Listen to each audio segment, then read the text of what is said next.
Welcome to Erode அம்மாச்சி சமையல். இது நம்ம வீட்டு சமையல். இன்னைக்கு நம்ம பார்க்க போகிறது சௌச்சௌல ஒரு கூட்டு எப்படி பண்ணலான்னு பார்ப்போம். அதை நம்ம இந்த குக்கர்லேயே நம்ம ரொம்ப ஈஸியாக சிம்பிளாக பண்ணிடலாம். இதை எப்படி செய்யலான்னு பார்க்கலாம் வாங்க.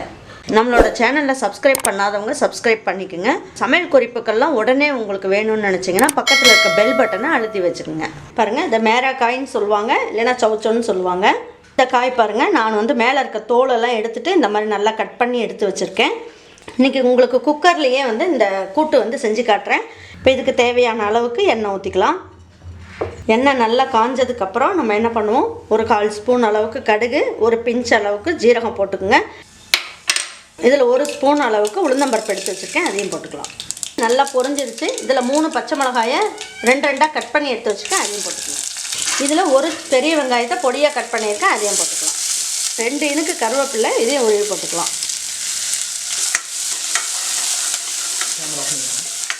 கொஞ்சமாக பெருங்காயம் போட்டுக்கலாம்.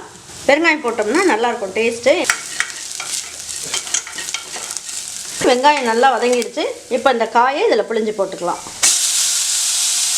தண்ணி இல்லாமல் போட்டுக்கலாம்.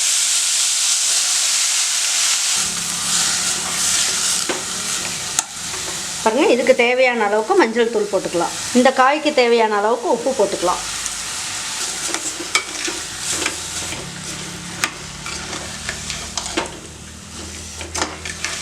காயை நல்லா வதக்கியாச்சு. இப்போ நம்ம என்ன பண்ணலாம், நான் இதில் 1 கப் அளவுக்கு பருப்பு எடுத்து வச்சுருக்கேன்.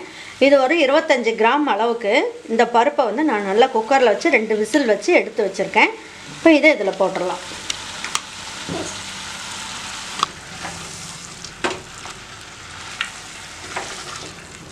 இந்த பருப்புலேயே கொஞ்சமாக தண்ணி ஊற்றி இதில் ஊற்றிடுங்க.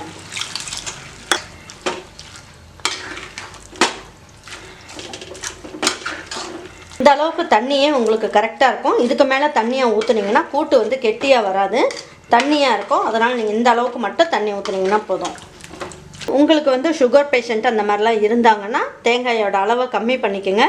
3 ஸ்பூன் அளவுக்கு தேங்காய் துருவல் போட்டுக்கலாம்.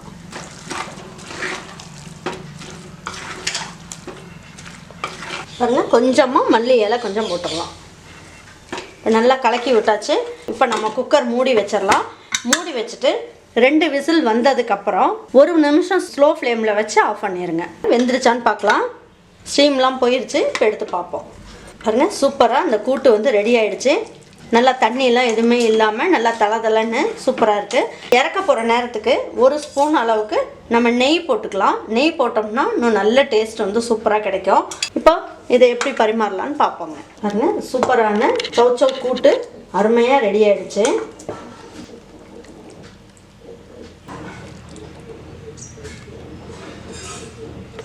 இது மல்லி இலை மட்டும் கொஞ்சமாக தூவி விட்டுட்டு இதை எடுத்து வச்சு பரிமாறலாம். இது சப்பாத்திக்கு அப்புறம் புளிக்குழம்புலாம் வச்சோம்னா சைட் டிஷ்ஷாக வச்சு சாப்பிட்றதுக்கு ரொம்ப நல்லாயிருக்கும். தோசைக்கும் பெஸ்ட் காம்பினேஷன், ரொம்ப நல்லாயிருக்கும். இதே மாதிரி ஒரு சௌச்சௌ கூட்டு உங்கள் வீட்டில் நீங்கள் ட்ரை பண்ணி பாருங்கள்.